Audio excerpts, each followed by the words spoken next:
Emerson commençait rarement à écrire sans relire quelques pages de Platon, et Dante n'est pas le seul poète que Virgile ait conduit jusqu'au seuil du paradis.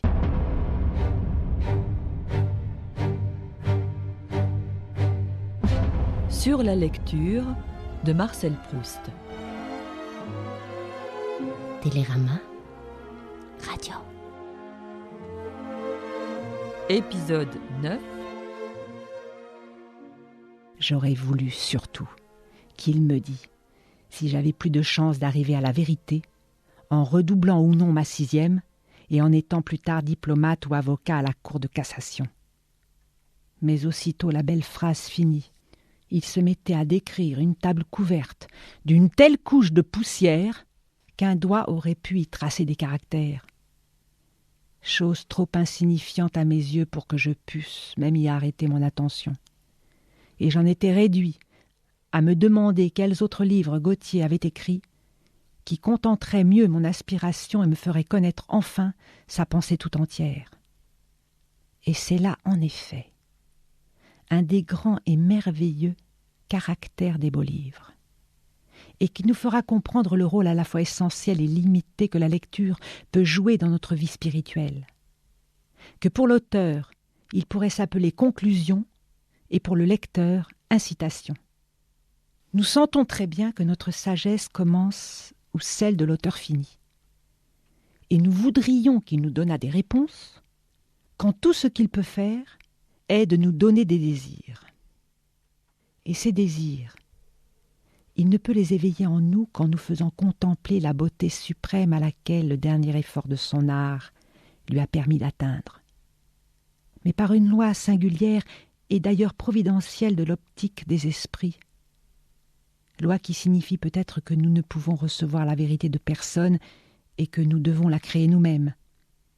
Ce qui est le terme de leur sagesse ne nous apparaît que comme le commencement de la nôtre, de sorte que c'est au moment où ils nous ont dit tout ce qu'ils pouvaient nous dire qu'ils font naître en nous le sentiment qu'ils ne nous ont encore rien dit.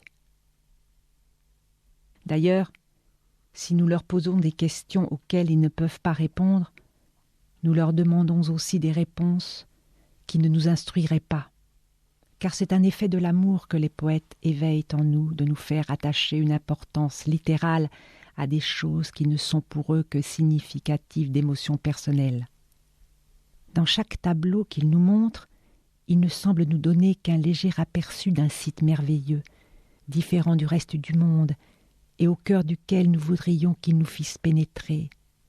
Menez-vous, voudrions-nous pouvoir dire à monsieur Maeterlinck, à madame de Noailles, dans le jardin de Zélande où croissent les fleurs démodées, sur la route parfumée de trèfles et d'armoises, et dans tous les endroits de la terre dont vous ne nous avez pas parlé dans vos livres, mais que vous jugez aussi beaux que cela. Nous voudrions aller voir ce champ que Millet, car les peintres nous enseignent à la façon des poètes, nous montre dans son printemps.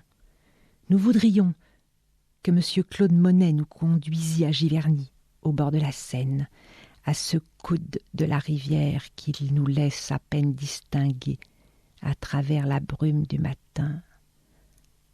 Or, en réalité, ce sont de simples hasards de relations ou de parenté qui, en leur donnant l'occasion de passer ou de séjourner auprès d'eux, ont fait choisir pour les peindre à madame de Noailles, à Maeterlinck, à Millet, à Claude Monet, cette route, ce jardin, ce champ, ce coude de rivière, plutôt que tel autre. Ce qui nous les fait paraître autres et plus beaux que le reste du monde, c'est qu'ils portent sur eux, comme le reflet insaisissable, l'impression qu'ils ont donnée au génie, et que nous verrions errer aussi singulière et aussi despotique sur la surface indifférente et soumise de tous les pays qu'il aurait peints. Cette apparence avec laquelle ils nous charment et nous déçoivent au-delà de laquelle nous voudrions aller, c'est l'essence même de cette chose en quelque sorte sans épaisseur, mirage arrêté sur une toile, qui est une vision. Et cette brume que nos yeux avides voudraient percer, c'est le dernier mot de l'art du peintre, le suprême effort de l'écrivain comme de l'artiste. n'aboutit qu'à soulever partiellement pour nous le voile de laideur et d'insignifiance qui nous laisse incurieux devant l'univers. Alors il nous dit « Regarde, regarde !» Parfumés de trèfle et d'armoise, serrant leurs vifs ruisseaux étroits, les pays de l'Aisne et de l'Oise, regarde, la maison de Zélande, rose et luisante comme un coquillage, regarde, apprends à voir. Et à ce moment, il disparaît. Tel est le prix de la lecture, et telle est aussi son insuffisance. C'est donner un trop grand rôle à ce qui n'est qu'une initiation d'en faire une discipline. La lecture est au seuil de la vie spirituelle. Elle peut nous y introduire. Elle ne la constitue pas. Il est cependant certains cas pathologiques, pour ainsi dire, de dépression spirituelle où la lecture peut devenir une sorte de discipline curative et être chargée, par des incitations répétées, de réintroduire perpétuellement un esprit paresseux dans la vie de l'esprit. Les livres jouent alors auprès de lui un rôle analogue à celui des psychothérapeutes auprès de certains neurasthéniques. On sait que dans certaines affections du système nerveux, le malade, sans qu'aucun de ses organes soit lui-même atteint, est enlisé dans une sorte d'impossibilité de vouloir, comme dans une ornière profonde d'où il ne peut se tirer seul, et où il finirait par dépérir si une main puissante et secourable ne lui était tendue. Son cerveau, ses jambes, ses poumons, son estomac sont intacts. Il n'a aucune incapacité réelle de travailler, de marcher, de s'exposer au froid, de manger. Mais ces différents actes qu'il serait très capable d'accomplir, il est incapable de les vouloir. Et une déchéance organique, qui finirait par devenir l'équivalent des maladies qu'il n'a pas, serait la conséquence irrémédiable de l'inertie de sa volonté si l'impulsion qu'il ne peut trouver en lui-même ne lui venait du dehors, d'un médecin qui voudra pour lui, jusqu'au jour où seront peu à peu rééduqués ces divers vouloirs organiques. Or, il existe certains esprits qu'on pourrait comparer à ces malades et qu'une sorte de paresse ou de frivolité empêche de descendre spontanément dans les régions profondes de soi-même où commence la véritable vie de l'esprit. Ce n'est pas qu'une fois qu'on les y a conduits, ils ne soient capables d'y découvrir ou d'y exploiter de véritables richesses. Mais sans cette intervention étrangère, ils vivent à la surface dans un perpétuel oubli d'eux-mêmes, dans une sorte de passivité qui les rend le jouet de tous les plaisirs, les diminue à la taille de ceux qui les entourent et les agitent, et pareil à ce gentilhomme qui, partageant depuis son enfance la vie des voleurs de grands chemins, ne se souvenait plus de son nom, pour avoir depuis trop longtemps cessé de le porter, il finirait par abolir en eux tout sentiment et tout souvenir de leur noblesse spirituelle, si une impulsion extérieure ne venait les réintroduire en quelque sorte de force dans la vie de l'esprit, où ils retrouvent subitement la puissance de penser par eux-mêmes et de créer. Or, cette impulsion, que l'esprit paresseux ne peut trouver en lui-même, et qui doit lui venir d'autrui, il est clair qu'il doit la recevoir au sein de la solitude, hors de laquelle, nous l'avons vu, ne peut se produire cette activité créatrice qu'il s'agit précisément de ressusciter en lui. De la pure solitude, l'esprit paresseux ne pourrait rien tirer, puisqu'il est incapable de mettre de lui-même en branle son activité créatrice. Mais la conversation la plus élevée, les conseils les plus pressants ne lui serviraient non plus à rien, puisque cette activité originale, ils ne peuvent la produire directement. Ce qu'il faut donc, c'est une intervention qui, tout en venant d'un autre, se produise au fond de nous-mêmes. C'est bien l'impulsion d'un autre esprit, mais reçue au sein de la solitude. Or, nous avons vu que c'était précisément là la définition de la lecture, et qu'à la lecture seule, elle convenait. La seule discipline qui puisse exercer une influence favorable sur de tels esprits, c'est donc la lecture. Ce qu'il fallait démontrer, comme disent les géomètres. Mais là encore, la lecture n'agit qu'à la façon d'une incitation qui ne peut en rien se substituer à notre activité personnelle. Elle se contente de nous en rendre l'usage, comme dans les affections nerveuses auxquelles nous faisions allusion tout à l'heure.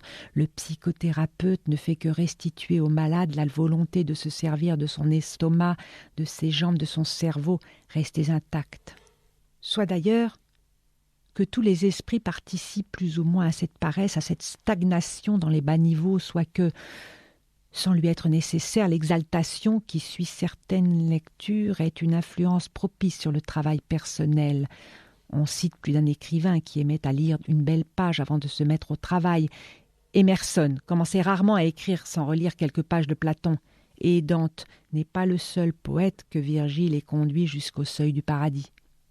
Tant que la lecture est pour nous l'initiatrice dont les clés magiques nous ouvrent au fond de nous-mêmes la porte des demeures où nous n'aurions pas su pénétrer, son rôle dans notre vie est salutaire.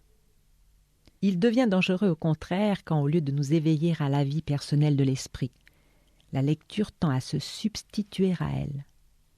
Quand la vérité ne nous apparaît plus comme un idéal que nous ne pouvons réaliser que par le progrès intime de notre pensée et par l'effort de notre cœur, mais comme une chose matérielle déposée entre les feuillets des livres, comme un miel tout préparé par les autres, et que nous n'avons qu'à prendre la peine d'atteindre sur les rayons des bibliothèques et de déguster ensuite passivement dans un parfait repos de corps et d'esprit.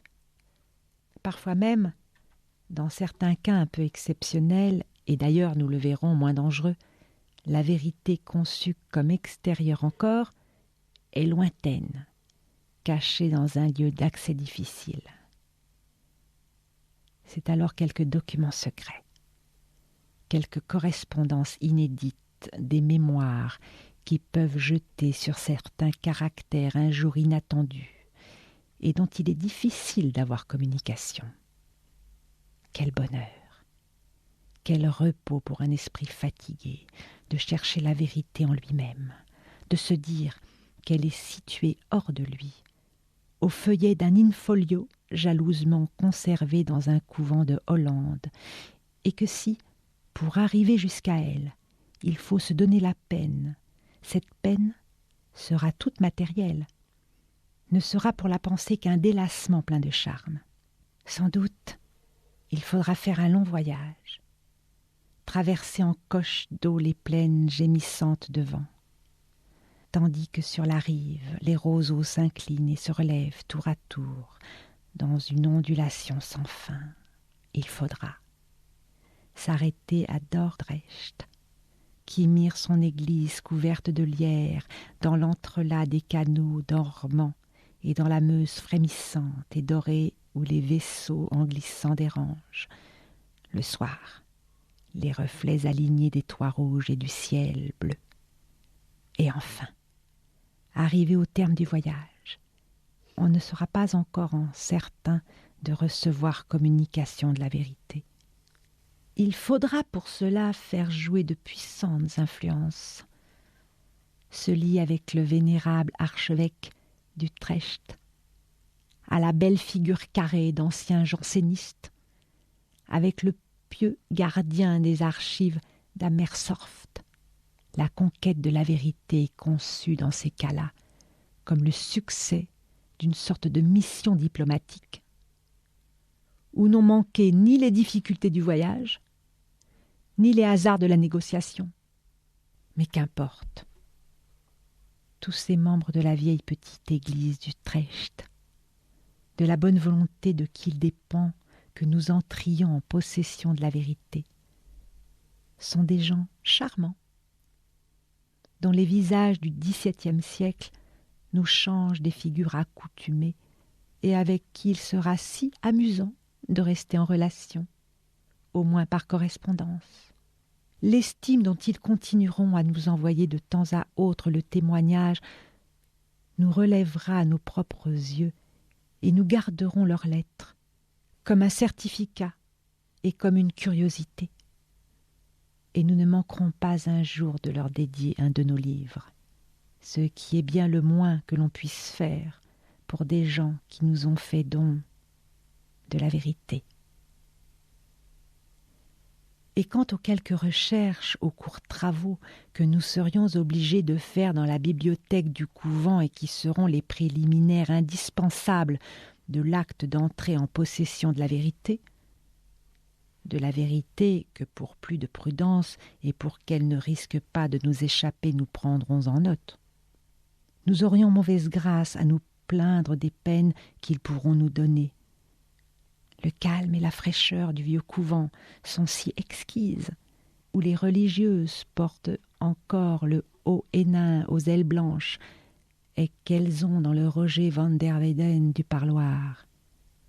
Et pendant que nous travaillons, les carillons du XVIIe siècle étourdissent si tendrement l'eau naïve du canal qu'un peu de soleil pâle suffit à éblouir entre la double rangée d'arbres dépouillés dès la fin de l'été qui frôlent les miroirs accrochés aux maisons à pignons des deux rives.